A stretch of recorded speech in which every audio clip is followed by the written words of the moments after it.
esa voluntad siempre la hemos tenido y nunca se me va a olvidar, eso se los prometo y se los digo, porque en el tiempo que pueda tener la oportunidad de estar en este trabajo, mi acción siempre va a ser en beneficio de estar cerca de la gente.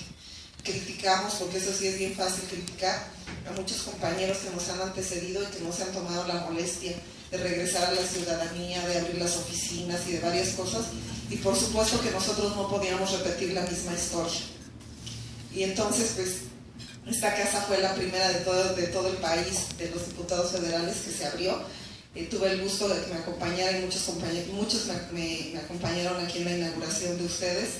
que la inaugurara mi coordinador, Luis Alberto Villarreal, en la cual pues tenemos la atención directa por medio de una persona que está aquí, o dos personas, dependiendo de las acciones que estemos realizando, pero también que cuando viene la gente a buscarnos, pues no está su diputado, y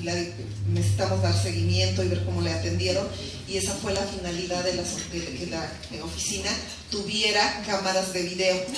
en primera, para ver quién viene y que se le atienda como se merece, porque eso fue lo que me comprometí en campaña, y en esa ocasión en campaña me acompañó Barrientos y nos acompañó aquí mi amigo, y sabe el compromiso que hice con la ciudadanía y lo cumplí.